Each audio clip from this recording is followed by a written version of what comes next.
ನಮಸ್ಕಾರ ಸ್ನೇಹಿತರೆ, ಮತ್ತೆ ರಾಜ್ಯದ ಮುಖ್ಯವಾದ ಮಾಹಿತಿಗಳನ್ನು ಡೀಟೇಲ್ ಆಗಿ ನೋಡೋಣ. ನಾಳೆನೆ ಮುಖ್ಯಮಂತ್ರಿಯವರು ಕರ್ನಾಟಕದ ಬಜೆಟ್ ಮಂಡನೆ ಮಾಡಲಿದ್ದು, ಉತ್ತರ ಕರ್ನಾಟಕ ಭಾಗಕ್ಕೆ ಬಜೆಟ್ ನಲ್ಲಿ ಹೆಚ್ಚಿಗೆ ಅನುದಾನ ನೀಡಲು ಮುಖ್ಯಮಂತ್ರಿಯವರಿಗೆ ಪತ್ರ. ಮತ್ತೊಂದೆಡೆಯಲ್ಲಿ ಇಡ್ಲಿ ಪ್ರಿಯರೇ ಮತ್ತು ಇಡ್ಲಿ ತಯಾರಕರಿಗೆ ಎಚ್ಚರಿಕೆ ಕೊಟ್ಟ ಸರ್ಕಾರ. ಇನ್ನು ಮುಂದೆ ಇಡ್ಲಿ ಬಳಕೆ ಈ ರೀತಿ ಮಾಡಿದ್ರೆ ಸರ್ಕಾರದಿಂದ ಕಠಿಣ ಕ್ರಮ ಜಾರಿಗೆ. ಆರೋಗ್ಯ ಸಚಿವ ದಿನೇಶ್ ಗುಂಡೂರಾವ್ ಅವರ ಎಚ್ಚರಿಕೆ. ಏನಿದು ಮಾಹಿತಿ ನೋಡೋಣ. ಮತ್ತೊಂದೆಡೆಯಲ್ಲಿ ರೈತರಿಗೆ ಗುಡ್ ನ್ಯೂಸ್ ಕೊಟ್ಟಂತ ಆಹಾರ ಸಚಿವ ಕೆ.ಎಚ್. ಮುನಿಯಪ್ಪ ಅವರು ಇನ್ನು ಮುಂದೆ ಸಕಾಲಕ್ಕೆ ಹಣ ಜಮಾ ಆಗುತ್ತೆ, ಯಾರಿಗೆ ಹಣ ಜಮಾ ಆಗುತ್ತೆ, ಯಾವಾಗ ಜಮಾ ಆಗುತ್ತೆ, ಎಲ್ಲ ಮಾಹಿತಿ ನೋಡೋಣ. ಮತ್ತೊಂದೆಡೆಯಲ್ಲಿ ಈ ಬಾರಿಯ ಬಜೆಟ್ ನಲ್ಲಿ ಹೊಸ ಜಿಲ್ಲೆ ಅಥವಾ ಹೊಸ ತಾಲೂಕು ಘೋಷಣೆ ಆಗುತ್ತಾ ಎಂಬ ಕುರಿತಂತೆ ಕಂದಾಯ ಸಚಿವರಾಗಿರುವ ಕೃಷ್ಣ ಬೈರೇಗೌಡ ಅವರ ಶಾಕಿಂಗ್ ಪ್ರತಿಕ್ರಿಯೆ. ಮತ್ತೊಂದೆಡೆಯಲ್ಲಿ ಗೃಹಲಕ್ಷ್ಮಿ ಯೋಜನೆ ಹಣ ಜಮಾ ಆಗಬೇಕಂದ್ರೆ ಇನ್ನು ಮುಂದೆ ಹೊಸ ನಿಯಮಗಳು ಜಾರಿಗೆ. ಈ ಕೆಲಸವನ್ನ ಪ್ರತಿಯೊಬ್ಬರು ಮಾಡಲೇಬೇಕು, ಇಲ್ಲವೆಂದ್ರೆ 2,000 ರೂಪಾಯಿ ಜಮಾ ಆಗೋಲ್ಲ. ಎಲ್ಲ ಮಾಹಿತಿಗಳನ್ನು ಡೀಟೇಲ್ ಆಗಿ ನೋಡೋಣ. ಅದಕ್ಕಿಂತ ಮೊದಲು ದಯವಿಟ್ಟು ಸ್ನೇಹಿತರೆ, ನೀವು ನಮ್ಮ ಚಾನಲ್ಗೆ ಇದುವರೆಗೆ ಸಬ್ಸ್ಕ್ರೈಬ್ ಆಗಿಲ್ಲವೆಂದ್ರೆ ಕೆಳಗೆ ಕಾಣುವ ಸಬ್ಸ್ಕ್ರೈಬ್ ಬಟನ್ ಮೇಲೆ ಕ್ಲಿಕ್ ಮಾಡಿ. ಪಕ್ಕದಲ್ಲಿ ಒಂದು ಗಂಟೆ ಕಾಣಿಸುತ್ತೆ, ಅದು ಕೂಡ ಒತ್ತಿದ್ರೆ ರಾಜ್ಯದ ಮುಖ್ಯವಾದ ಸುದ್ದಿಗಳು ನಿಮಗೆ ಸಿಗುತ್ತವೆ. ಈ ಒಂದು ವಿಡಿಯೋಗೆ ಲೈಕ್ ಮಾಡ್ತಾ ವಿಡಿಯೋನ ದಯವಿಟ್ಟು ಪೂರ್ತಿಯಾಗಿ ನೋಡಿ. ಬನ್ನಿ ಸ್ನೇಹಿತರೆ, ರಾಜ್ಯದ ಎಲ್ಲ ಮುಖ್ಯವಾದ ಮಾಹಿತಿಗಳನ್ನ ನೋಡೋಣ. ಈಗ ರಾಜ್ಯದ ಮುಖ್ಯಮಂತ್ರಿ ಸಿದ್ದರಾಮಯ್ಯನವರು ಹಣಕಾಸು ಸಚಿವರು ಕೂಡ ಆಗಿದ್ದು, ಹಾಗಾಗಿ ನಾಳೆನೆ 16ನೇ ದಾಖಲೆಯ ಬಜೆಟ್ ಅನ್ನ ಮುಖ್ಯಮಂತ್ರಿ ಸಿದ್ದರಾಮಯ್ಯನವರು ಮಂಡಿಸಲಿದ್ದಾರೆ. ಹೌದು ಗೆಳೆಯರೆ, ಈಗಾಗಲೇ ಮುಖ್ಯಮಂತ್ರಿಯವರು ಬಜೆಟ್ ಕುರಿತಂತೆ ಸಕಲ ಸಿದ್ಧತೆಗಳನ್ನ ಮಾಡಿಕೊಂಡಿದ್ದಾರೆ. ಹಾಗಾಗಿ ಈ ಬಾರಿಯ ಬಜೆಟ್ ನಲ್ಲಿ ಉತ್ತರ ಕರ್ನಾಟಕ ಭಾಗಕ್ಕೂ ಕೂಡ ಹೆಚ್ಚಿಗೆ ಅನುದಾನ ನೀಡಬೇಕು ಎಂದು ಮುಖ್ಯಮಂತ್ರಿಯವರಿಗೆ ಮನವಿ ಮಾಡಲಾಗಿದೆ. ಹೌದು, ಉತ್ತರ ಕರ್ನಾಟಕ ಸಂಘ ಸಂಸ್ಥೆಗಳ ಮಹಾಸಂಸ್ಥೆಯ ಅಧ್ಯಕ್ಷರಾಗಿರುವ ಶಿವಕುಮಾರ ಮೇಟಿ ಅವರಿಂದ ಮುಖ್ಯಮಂತ್ರಿಯವರಿಗೆ ಒಂದು ಮನವಿ ಪತ್ರ ಕಳುಹಿಸಲಾಗಿದೆ. ಈ ಬಾರಿಯ ಬಜೆಟ್ ನಲ್ಲಿ ಉತ್ತರ ಕರ್ನಾಟಕ ಭಾಗದ ಯೋಜನೆಗಳಿಗೆ ಹೆಚ್ಚಿನ ಅನುದಾನ ನೀಡುವಂತೆ ಮುಖ್ಯಮಂತ್ರಿಯವರಿಗೆ ಶಿವಕುಮಾರ ಮೇಟಿ ಅವರು ಪತ್ರದ ಮೂಲಕ ಮನವಿ ಮಾಡಿದ್ದಾರೆ. ಹೌದು, ಉತ್ತರ ಕರ್ನಾಟಕ ಭಾಗದ ಜನರು ವಿವಿಧ ಉದ್ಯೋಗ ಆರಿಸಿ ಅಥವಾ ವಿದ್ಯಾಭ್ಯಾಸ, ವ್ಯಾಪಾರ ಸೇರಿದಂತೆ ಇತರೆ ಕಾರಣಕ್ಕೆ ರಾಜ್ಯದ ರಾಜಧಾನಿ ಬೆಂಗಳೂರಿಗೆ ಹೋಗುತ್ತಿದ್ದಾರೆ. ಅವರು ಇಲ್ಲಿಯೇ ಬೆಂಗಳೂರಲ್ಲಿ ತಮ್ಮ ಜೀವನ ಈಗ ಕಂಡುಕೊಂಡಿದ್ದಾರೆ. ಸರಿಸುಮಾರು 25 ಲಕ್ಷ ಉತ್ತರ ಕರ್ನಾಟಕ ಭಾಗದ ಜನರು ಇಂದು ಬೆಂಗಳೂರಲ್ಲಿ ನೆಲೆಸಿದ್ದಾರೆ ಎಂದು ಹೇಳಿಕೆಯನ್ನು ಕೊಟ್ಟಿದ್ದಾರೆ. ಹಾಗಾಗಿ ಉತ್ತರ ಕರ್ನಾಟಕ ಭಾಗದ ಜ್ವಲಂತ ಸಮಸ್ಯೆಗಳನ್ನ ಈ ಬಾರಿ ಬಜೆಟ್ ನಲ್ಲಿ ಬಗೆಹರಿಸಬೇಕು. ಮುಖ್ಯಮಂತ್ರಿ ಮತ್ತು ಹಣಕಾಸು ಸಚಿವರಾಗಿ ನೀವು ದಾಖಲೆ ಬಜೆಟ್ ಮಂಡನೆ ಮಾಡುತ್ತಿರುವುದು ಸಂತೋಷದ ವಿಚಾರ. ಆದ್ರೆ ಈ ಬಾರಿಯ ಬಜೆಟ್ ನಲ್ಲಿ ಹಿಂದುಳಿದ ಉತ್ತರ ಕರ್ನಾಟಕ, ಕಲ್ಯಾಣ ಕರ್ನಾಟಕ ಮತ್ತು ಕಿತ್ತೂರು ಕರ್ನಾಟಕ ಭಾಗದ ಅಗತ್ಯ ಮೂಲ ಸೌಕರ್ಯಗಳಾದಂತ ಕುಡಿಯುವ ನೀರು, ರಸ್ತೆ, ಆಸ್ಪತ್ರೆ, ಪ್ರಾಥಮಿಕ ಶಾಲಾ ಕೊಠಡಿ ಸೇರಿದಂತೆ ಇತರೆ ಒಂದು ಯೋಜನೆಗಳಿಗೆ ಹೆಚ್ಚಿನ ಅನುದಾನ ಮೀಸಲಿಟ್ಟು ಉತ್ತರ ಕರ್ನಾಟಕ ಭಾಗದ ಅಭಿವೃದ್ಧಿ ಜೊತೆಗೆ ಇಡೀ ಸಮಗ್ರ ಕರ್ನಾಟಕ ಅಭಿವೃದ್ಧಿಗೆ ಅನುದಾನವನ್ನ ಮೀಸಲಿಡಬೇಕು ಎಂದು ಪತ್ರದ ಮೂಲಕ ಮನವಿ ಮಾಡುತ್ತಿದ್ದೇವೆ ಎಂದು ಶಿವಕುಮಾರ ಮೇಟಿ ಅವರು ಪತ್ರವನ್ನ ಬರೆದಿದ್ದಾರೆ. ಇನ್ನೀಗ ಎರಡನೇ ಮುಖ್ಯವಾದ ಮಾಹಿತಿಗೆ ಹೋಗೋಣ ಸ್ನೇಹಿತರೆ. ಈಗ ರಾಜ್ಯಾದ್ಯಂತ ಇಡ್ಲಿ ತಯಾರಿಕೆಗೆ ಹೊಸ ನಿಯಮ ಜಾರಿಗೆ ಆಗಿದೆ. ಹೌದು ಗೆಳೆಯರೆ, ರಾಜ್ಯದ ಎಲ್ಲಾ ಹೋಟೆಲ್ಗಳಿಗೆ ಸರ್ಕಾರ ಖಡಕ್ ಎಚ್ಚರಿಕೆ ಕೊಟ್ಟಿದೆ. ಆರೋಗ್ಯ ಸಚಿವರಾಗಿರುವ ದಿನೇಶ್ ಗುಂಡೂರಾವ್ ಅವರು ಇನ್ನು ಮುಂದೆ ಇಡ್ಲಿ ಬೇಯಿಸಲು ಪ್ಲಾಸ್ಟಿಕ್ ಬಳಸಿದ್ದು ಗೊತ್ತಾದ್ರೆ ಅಂತವರ ವಿರುದ್ಧ ಕಠಿಣ ಕ್ರಮ ಮತ್ತು ನೋಟಿಸ್ ಜಾರಿ ಮಾಡುತ್ತೇವೆ ಎಂದು ಎಚ್ಚರಿಕೆ ಕೊಟ್ಟಿದ್ದಾರೆ. ಹೌದು ಗೆಳೆಯರೆ, ಕರ್ನಾಟಕದ ಕೆಲವು ಉಪಹಾರ ಕೇಂದ್ರ ಮತ್ತು ಹೋಟೆಲ್ಗಳಲ್ಲಿ ಇಡ್ಲಿ ಬೇಯಿಸಲು ಪ್ಲಾಸ್ಟಿಕ್ ಬಳಕೆ ಮಾಡಲಾಗುತ್ತಿದ್ದು, ಹಾಗಾಗಿ ಇನ್ನು ಮುಂದೆ ಪ್ಲಾಸ್ಟಿಕ್ ಬಳಕೆ ಮಾಡುವುದನ್ನ ನಿಷೇಧಿಸಲಾಗಿದೆ. ಇನ್ನೆರಡು ದಿನಗಳಲ್ಲಿ ಸರ್ಕಾರದಿಂದಲೇ ಅಧಿಕೃತ ಸುತ್ತೋಲೆಯೂ ಕೂಡ ಹೊರಡಿಸುತ್ತೇವೆ ಎಂದು ದಿನೇಶ್ ಗುಂಡೂರಾವ್ ಅವರು ಹೇಳಿಕೆ ಕೊಟ್ಟಿದ್ದಾರೆ. ಈ ಒಂದು ಹಿಂದೆ ಇಡ್ಲಿ ಬೇಯಿಸಲು ಹತ್ತಿ ಬಟ್ಟೆ ಬಳಕೆ ಮಾಡುತ್ತಿದ್ರು, ಆದ್ರೆ ಇತ್ತೀಚಿನ ದಿನಗಳಲ್ಲಿ ಹೋಟೆಲ್ಗಳಲ್ಲಿ ಪ್ಲಾಸ್ಟಿಕ್ ಬಳಕೆ ಮಾಡ್ತಿದ್ದಾರೆ. ಈ ಒಂದು ಪ್ಲಾಸ್ಟಿಕ್ ಬಳಕೆಯಿಂದ ಸಾರ್ವಜನಿಕರು ಸೇವಿಸುವ ಇಡ್ಲಿಯಲ್ಲಿ ಕ್ಯಾಸ್ರಿನೋಜೆನಿಕ್ ಎಂಬ ಒಂದು ಅಂಶ ಮಿಶ್ರಣವಾಗುತ್ತೆ. ಇದು ಕ್ಯಾನ್ಸರ್ಗೆ ಕಾರಣವಾಗಬಹುದು, ಆರೋಗ್ಯಕ್ಕೆ ಮಾರಕ ಎಂದು ದಿನೇಶ್ ಗುಂಡೂರಾವ್ ಅವರು ತಿಳಿಸಿದ್ದಾರೆ. ಹಾಗಾಗಿ ಇನ್ನು ಮುಂದೆ ಇಡ್ಲಿ ತಯಾರಿಕೆ ಮಾಡುವಾಗ ಪ್ಲಾಸ್ಟಿಕ್ ಬಳಸುವಂತಿಲ್ಲ. ಆಹಾರ ಬೇಯಿಸಲು ಪ್ಲಾಸ್ಟಿಕ್ ಬಳಕೆ ನಿಷೇಧಿಸಲಾಗಿದೆ. ಒಂದು ವೇಳೆ ಸಾರ್ವಜನಿಕರಿಂದ ದೂರು ಕೇಳಿ ಬಂದ್ರೆ ಅಂತವರ ವಿರುದ್ಧ ಕಠಿಣ ಕ್ರಮವೇ ಜರುಗಿಸುತ್ತೇವೆ ಎಂದು ದಿನೇಶ್ ಗುಂಡೂರಾವ್ ಅವರು ಹೇಳಿದ್ದಾರೆ. ಇನ್ನೀಗ ಮೂರನೇ ಮುಖ್ಯವಾದ ಮಾಹಿತಿಗೆ ಹೋಗೋಣ ಸ್ನೇಹಿತರೆ. ಅದಕ್ಕೂ ಮೊದಲು ನೀವು ಕೂಡ ರೈತರಾಗಿದ್ರೆ ಕಮೆಂಟ್ ನಲ್ಲಿ ರೈತ ಎಂದು ಕಮೆಂಟ್ ಮಾಡಿ.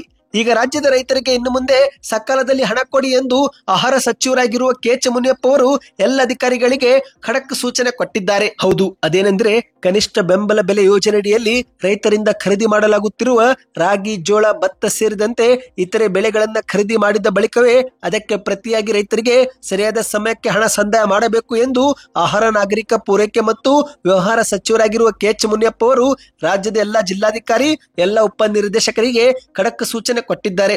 ರೈತರಿಂದ ಬೆಳೆಗಳನ್ನ ಖರೀದಿ ಮಾಡಿದ ಬಳಿಕವೇ ತಕ್ಷಣವೇ ಹಣವು ಕೂಡ ಸಂದಾಯವಾಗಬೇಕು ಎಂದು ಸೂಚನೆ ಕೊಟ್ಟಿದ್ದಾರೆ.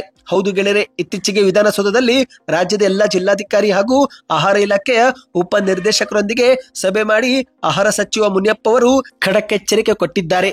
ರೈತರಿಂದ ಕನಿಷ್ಠ ಬೆಂಬಲ ಬೆಲೆ ಯೋಜನೆಯಡಿಯಲ್ಲಿ ಬೆಳೆಗಳನ್ನ ಖರೀದಿ ಮಾಡುವಾಗ ಸ್ವತಃ ಜಿಲ್ಲಾಧಿಕಾರಿಗಳು ನೇರವಾಗಿ ಸ್ಥಳಕ್ಕೆ ಭೇಟಿ ಕೊಟ್ಟು ಪರಿಶೀಲನೆ ಮಾಡಬೇಕು.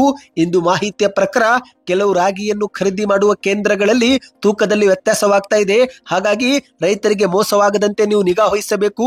ಒಂದು ವೇಳೆ ಯಾರಾದರೂ ರೈತರಿಂದ ದೂರು ಕೇಳಿ ಬಂದ್ರೆ ಆ ಅಧಿಕಾರಿಯನ್ನು ಸ್ಥಳದಲ್ಲಿ ಅಮಾನತು ಮಾಡಬೇಕಾಗುತ್ತೆ ಎಂದು ಜಿಲ್ಲಾಧಿಕಾರಿಗಳಿಗೆ ಸೂಚನೆ ಕೊಟ್ಟಿದ್ದಾರೆ. ಜಿಲ್ಲಾಧಿಕಾರಿಗಳು ಖರೀದಿ ಕೇಂದ್ರಗಳ ಸ್ಥಳದಲ್ಲಿ ರೈತರಿಗೆ ಕುಡಿಯುವ ನೀರು ಮತ್ತು ಶಾಮಿಯಾನ ವ್ಯವಸ್ಥೆಯು ಕೂಡ ಕಲ್ಪಿಸಬೇಕು. ಏಕೆಂದ್ರೆ ಮಾರ್ಚ್ ತಿಂಗಳಲ್ಲಿ ಹೆಚ್ಚಿನ ಬಿಸಿಲು ಕೂಡ ಇರುವುದರಿಂದ ರೈತರಿಗೆ ಅನುಕೂಲಕರ ವಾತಾವರಣ ನೀವು ನಿರ್ಮಿಸಬೇಕು ಎಂದು ಜಿಲ್ಲಾಧಿಕಾರಿಗಳಿಗೆ ಸೂಚನೆ ಕೊಟ್ಟಿದ್ದಾರೆ. ಇನ್ನು ನೀವು ಕೂಡ ರೈತರಾಗಿದ್ರೆ ಕಮೆಂಟ್ ನಲ್ಲಿ ರೈತ ಎಂದು ಕಮೆಂಟ್ ಮಾಡಿ ಮತ್ತು ಯಾವ ಬೆಳೆ ಬೆಳೆಯುತ್ತೀರಿ ಎಂಬುದನ್ನು ಕೂಡ ಕಮೆಂಟ್ ಮಾಡಿ. ಇನ್ನಿದೀಗ ಮತ್ತೊಂದು ಮುಖ್ಯವಾದ ಮಾಹಿತಿಗೆ ಹೋಗೋಣ ಸ್ನೇಹಿತರೆ. ನಿಮಗೆಲ್ಲರಿಗೂ ಗೊತ್ತಿರುವ ಹಾಗೆ ನಾಳೆನೇ ಮುಖ್ಯಮಂತ್ರಿಯವರು ಬಜೆಟ್ ಮಂಡಿಸಲಿದ್ದಾರೆ. ಆದರೆ ಈ ಬಾರಿಯ ಬಜೆಟ್ ನಲ್ಲಿ ಯಾವುದೇ ಕಾರಣಕ್ಕೂ ಹೊಸ ಜಿಲ್ಲೆ ಮತ್ತು ಹೊಸ ತಾಲೂಕು ಘೋಷಣೆ ಆಗುವುದಿಲ್ಲ ಎಂದು ಕಂದಾಯ ಇಲಾಖೆ ಸಚಿವರಾಗಿರುವ ಕೃಷ್ಣ ಬೈರೇಗೌಡ ಅವರು ಸ್ಪಷ್ಟಪಡಿಸಿದ್ದಾರೆ. ಹೌದು, ಸಿಎಂ ಸಿದ್ದರಾಮಯ್ಯನವರು ಇದೇ ಶುಕ್ರವಾರ ಅಂದ್ರೆ ಮಾರ್ಚ್ 7ರಂದು ರಾಜ್ಯದ ಬಜೆಟ್ ಅನ್ನ ಮಂಡಿಸಲಿದ್ದಾರೆ. ಈ ಬಾರಿಯ ಬಜೆಟ್ ನಲ್ಲಿ ಕರ್ನಾಟಕದಿಂದ ಹಲವು ಜಿಲ್ಲೆಗಳಿಂದ ವಿವಿಧ ಬೇಡಿಕೆಗಳು ಕೂಡ ಈಗಾಗಲೇ ಬಂದಿವೆ. ಆದರೆ ಅದರಲ್ಲಿ ಈಗ ಮುಖ್ಯವಾಗಿ ಕೆಲವು ಹೊಸ ಜಿಲ್ಲೆ ಅಥವಾ ಹೊಸ ತಾಲೂಕು ಕೂಡ ಘೋಷಣೆ ಆಗಬೇಕು ಎಂಬ ಬೇಡಿಕೆಯೂ ಕೂಡ ಇದೆ. ಹಾಗಾಗಿ ಸ್ನೇಹಿತರೆ, ಈ ಬಾರಿಯ ಬಜೆಟ್ ನಲ್ಲಿ ಯಾವುದೇ ಹೊಸ ಜಿಲ್ಲೆ ಹೊಸ ತಾಲೂಕು ಘೋಷಣೆ ಆಗುವುದಿಲ್ಲ ಎಂದು ಬಜೆಟ್ ಮುನ್ನವೇ ಕಂದಾಯ ಸಚಿವರು ಸ್ಪಷ್ಟಪಡಿಸಿದ್ದಾರೆ. ಹೌದು, ಸಚಿವ ಕೃಷ್ಣ ಬೈರೇಗೌಡ ಅವರು ಇತ್ತೀಚಿನ ಬಜೆಟ್ ಅಧಿವೇಶನದಲ್ಲಿ ಈ ಕುರಿತಂತೆ ಮಾಹಿತಿ ಕೊಟ್ಟಿದ್ದಾರೆ. ಹೊಸ ಜಿಲ್ಲೆ ಅಥವಾ ಹೊಸ ತಾಲೂಕುಗಳನ್ನ ರಚಿಸುವ ಯಾವುದೇ ಪ್ರಸ್ತಾವನೆ ಸರ್ಕಾರದ ಮುಂದೆ ಇಲ್ಲ.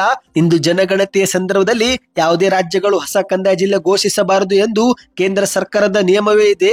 ಮತ್ತೆ ರಾಜ್ಯ ಸರ್ಕಾರಕ್ಕೂ ಕೂಡ ಯಾವುದೇ ಒಂದು ಹೊಸ ಜಿಲ್ಲೆ ಅಥವಾ ಹೊಸ ತಾಲೂಕು ರಚನೆ ಮಾಡುವಂತೆ ಪ್ರಸ್ತಾವನೆಯೂ ಕೂಡ ಸಲ್ಲಿಸಿಲ್ಲ. ಇನ್ನು ಕೆಲವು ತಾಲೂಕುಗಳಿಂದ ಜಿಲ್ಲಾ ಕೇಂದ್ರ ರಚನೆ ಮಾಡಬೇಕು ಎಂಬ ಒಂದು ಮನವಿ ಬಂದಿದೆ. ಈ ಕುರಿತಂತೆ ಭವಿಷ್ಯದಲ್ಲಿ ಸಾಧ್ಯತೆ ಆದ್ರೆ ಖಂಡಿತವಾಗಿಯೂ ಕೂಡ ಇಂಡಿ ತಾಲೂಕನ್ನ ಪರಿಗಣಿಸುತ್ತೇವೆ ಎಂದು ಭರವಸೆ ಕೊಟ್ಟಿದ್ದಾರೆ. ಹೌದು ಗೆಳೆಯರೆ, ಈಗ ರಾಜ್ಯದ ಬಜೆಟ್ ನಲ್ಲಿ ಕೆಲವು ಜಿಲ್ಲೆಗಳನ್ನ ಘೋಷಣೆ ಮಾಡಬೇಕು ಎಂಬ ಬೇಡಿಕೆ ಬಂದಿದೆ. ಹೌದು, ಬಜೆಟ್ ಸಮೀಪಿಸುತ್ತಿರುವ ಹಿನ್ನೆಲೆಯಲ್ಲಿ ಹೊಸ ಜಿಲ್ಲೆಗಳನ್ನ ಘೋಷಣೆ ಮಾಡಬೇಕು ಎಂಬ ಬೇಡಿಕೆ ಹೆಚ್ಚಾಗಿತ್ತು. ಅದರಲ್ಲಿ ಉತ್ತರ ಕರ್ನಾಟಕದ ಪ್ರಮುಖ ಜಿಲ್ಲೆಗಳ ವಿಭಜನೆ ಕೂಗು ಕೇಳಿ ಬಂದಿತ್ತು. ಹೌದು, ಅತಿ ದೊಡ್ಡ ಜಿಲ್ಲೆ ಆಗಿರುವ ಬೆಳಗಾವಿ ಜಿಲ್ಲೆಯನ್ನ ವಿಭಜನೆ ಮಾಡಬೇಕು ಎಂಬ ಹಲವು ವರ್ಷಗಳಿಂದ ಒತ್ತಾಯವಿದೆ. ಬೈಲಹೊಂಗಲ, ಗೋಕಾಕ್, ಬೆಳಗಾವಿ ಹಾಗೂ ಚಿಕ್ಕೋಡಿಯನ್ನು ಜಿಲ್ಲಾ ಕೇಂದ್ರವನ್ನಾಗಿ ಮಾಡುವ ಬೇಡಿಕೆ ಇದೆ. ಇನ್ನು ಅದೇ ರೀತಿ ಉತ್ತರ ಕನ್ನಡ ಜಿಲ್ಲೆಯ ಶಿರಸಿ, ಮೈಸೂರು ಜಿಲ್ಲೆಯ ಹುಣಸೂರು, ತುಮಕೂರು ಜಿಲ್ಲೆಯ ಮಧುಗಿರಿ ಹಾಗೂ ತಿಪಟೂರು, ಶಿವಮೊಗ್ಗ ಜಿಲ್ಲೆಯ ಶಿಕಾರಿಪುರ, ದಕ್ಷಿಣ ಕನ್ನಡ ಜಿಲ್ಲೆಯ ಪುತ್ತೂರನ್ನು ಕೂಡ ಜಿಲ್ಲೆ ಎಂದು ಘೋಷಣೆ ಮಾಡಬೇಕು ಎಂದು ಸರ್ಕಾರಕ್ಕೆ ಒತ್ತಾಯಿಸಲಾಗಿದೆ. ಆದರೆ ಸ್ನೇಹಿತರೆ, ಈ ಬಾರಿ ಬಜೆಟ್ ಅಲ್ಲಿ ಈ ಕುರಿತಂತೆ ಯಾವುದೇ ಘೋಷಣೆ ಆಗುವುದಿಲ್ಲ ಎಂದು ಕಂದಾಯ ಸಚಿವರು ಮೊದಲೇ ಸ್ಪಷ್ಟಪಡಿಸಿದ್ದಾರೆ. ಇನ್ನಿದೀಗ ಕೊನೆಯ ಮುಖ್ಯವಾದ ಮಾಹಿತಿಗೆ ಹೋಗೋಣ. ಅದಕ್ಕೂ ಮೊದಲು ನೀವು ಕೂಡ ಗೃಹಲಕ್ಷ್ಮಿ ಯೋಜನೆಯ ಫಲಾನುಭವಿಗಳಾಗಿದ್ರೆ ಕಮೆಂಟ್ ನಲ್ಲಿ ಎಸ್ ಎಂದು ಕಮೆಂಟ್ ಮಾಡಿ. ಹೌದು, ರಾಜ್ಯ ಸರ್ಕಾರ ಜಾರಿಗೆ ಮಾಡಿರುವ ಗೃಹಲಕ್ಷ್ಮಿ ಯೋಜನೆಯು ಮಹಿಳೆಯರಿಗೆ ತುಂಬಾನೇ ಸಹಾಯಕವಾಗಿದೆ. ಪ್ರತಿ ತಿಂಗಳು ಮಹಿಳೆಯರಿಗೆ 2,000 ರೂಪಾಯಿ ಜಮಾ ಮಾಡಲಾಗುತ್ತಿದೆ. ಆದರೆ ಇತ್ತೀಚೆಗೆ 3 ತಿಂಗಳಿನಿಂದ ಈ ಒಂದು ಹಣ ಜಮಾ ಮಾಡುವುದರಲ್ಲಿ ಸ್ವಲ್ಪ ಸಮಸ್ಯೆ ಆಗಿದೆ. ಆದರೆ ಸರ್ಕಾರ ಈಗ ಆ ಒಂದು ಸಮಸ್ಯೆ ಬಗೆಹರಿಸಿದ್ದು ಬಾಕಿ ಕಂತು ಜಮಾ ಮಾಡ್ತಾ ಇದೆ. ಹೌದು ಗೆಳೆಯರೆ, ಈ ಒಂದು ಹಣದಿಂದ ಮಹಿಳೆಯರಿಗೆ ತುಂಬಾ ಸಹಾಯಕವಾಗಿದ್ದು ಉತ್ತಮ ಉದ್ದೇಶಗಳಿಗೆ ಈ ಒಂದು ಹಣ ಬಳಕೆ ಮಾಡಿಕೊಳ್ಳುತ್ತಿರುವುದು ಕೂಡ ಮಾಧ್ಯಮಗಳಲ್ಲಿ ನಾವು ನೋಡಿದ್ದೇವೆ. ಈಗ ಸರ್ಕಾರ ಬಾಕಿ ಹಣವು ಕೂಡ ಜಮಾ ಮಾಡುತ್ತಿದ್ದು, ಆದರೆ ಇದೇ ನಡುವೆ ಮತ್ತೊಂದು ಶಾಕಿಂಗ್ ಮಾಹಿತಿ ಬಂದಿದೆ. ಹೌದು ಗೆಳೆಯರೆ, ಒಂದು ಕಡೆಯಲ್ಲಿ ರಾಜ್ಯದ ಕಾಂಗ್ರೆಸ್ ಸರ್ಕಾರ ಈ ಒಂದು ಗೃಹಲಕ್ಷ್ಮಿ ಯೋಜನೆ ಹಣ ಫಲಾನುಭವಿಗಳಿಗೆ ಜಮಾ ಮಾಡುವ ಕೆಲಸ ಮಾಡ್ತಾ ಇದೆ. ಆದರೆ ಮತ್ತೊಂದೆಡೆಯಲ್ಲಿ ಅನರ್ಹರು ಕೂಡ ಈ ಒಂದು ಯೋಜನೆ ಲಾಭ ಪಡೆದುಕೊಳ್ಳುತ್ತಿದ್ದು, ಹಾಗಾಗಿ ಅಂತವರನ್ನು ಕೂಡ ಯೋಜನೆಯಿಂದ ಹೊರಗಿಡುವ ಕೆಲಸವೂ ಕೂಡ ರಾಜ್ಯ ಸರ್ಕಾರ ಮಾಡ್ತಾ ಇದೆ. ಹೌದು, ಇನ್ನು ಮುಂದೆ ಕೆಲವು ಮಹಿಳೆಯರಿಗೆ ಗೃಹಲಕ್ಷ್ಮಿ ಯೋಜನೆ ಹಣ ಜಮಾ ಆಗೋದಿಲ್ಲ ಎನ್ನುವ ಮಾಹಿತಿ ಲಭ್ಯವಾಗಿದೆ. ಹೌದು, ಒಂದು ಕಡೆಯಲ್ಲಿ ರಾಜ್ಯ ಸರ್ಕಾರ ಗೃಹಲಕ್ಷ್ಮಿ ಯೋಜನೆಯ ತಾಂತ್ರಿಕ ಸಮಸ್ಯೆ ಸರಿಪಡಿಸಲಾಗಿದೆ. ಯಾರು ಕೂಡ ಆತಂಕ ಪಡುವ ಅಗತ್ಯವಿಲ್ಲ. ಮಹಿಳೆಯರಿಗೆ ಬಾಕಿ ಕಂತು ಜಮಾ ಆಗುತ್ತೆ ಎಂದು ಹೇಳುತ್ತಿದ್ರೆ, ಮತ್ತೊಂದೆಡೆಯಲ್ಲಿ ಈ ಕೆಲವು ನಿಯಮ ಪಾಲನೆ ಮಾಡದಿದ್ರೆ ಹಣ ಜಮಾ ಆಗುವುದಿಲ್ಲ ಎಂದು ಕೂಡ ತಿಳಿಸಿದೆ. ಹಾಗಾದ್ರೆ ಯಾರಿಗೆಲ್ಲ ಹಣ ಜಮಾ ಆಗುವುದಿಲ್ಲ ಎಂಬುದನ್ನ ಡೀಟೇಲ್ ಆಗಿ ನೋಡೋಣ.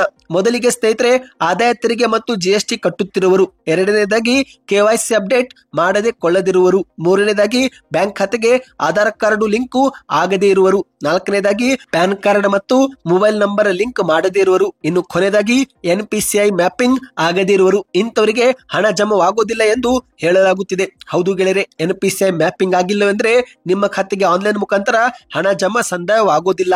ಹಾಗಾಗಿ ಪ್ರತಿಯೊಬ್ಬ ಮಹಿಳೆಯರು ಸ್ವಯಂ ಪ್ರೇರಿತವಾಗಿ ಬ್ಯಾಂಕ್ ಶಾಖೆಗೆ ಭೇಟಿ ಕೊಟ್ಟು ಎಲ್ಲ ದಾಖಲೆಗಳನ್ನ ಅಪ್ಡೇಟ್ ಮಾಡಿಕೊಂಡರೆ ಮಾತ್ರ ಖಾತೆಗಳಿಗೆ ನೇರವಾಗಿ ಹಣ ಬೀಳುತ್ತೆ ಎಂದು ಹೇಳಲಾಗಿದೆ. ಇವತ್ತಿಗೆ ಇಷ್ಟೇ ಸ್ನೇಹಿತರೆ. ಈ ಒಂದು ಮುಖ್ಯವಾದ ಮಾಹಿತಿಗಳು ನಿಮಗೆ ಇಷ್ಟವಾಗಿದ್ರೆ ನೀವು ವಿಡಿಯೋಗೆ ಲೈಕ್ ಮಾಡಿ. ಹೆಚ್ಚಿನ ಮಾಹಿತಿಗಾಗಿ ಚಾನಲ್ಗೆ ಸಬ್ಸ್ಕ್ರೈಬ್ ಮಾಡ್ತಾ ವಿಡಿಯೋನ ಲೈಕ್ ಮತ್ತು ವಿಡಿಯೋನ ಶೇರ್ ಮಾಡಿ.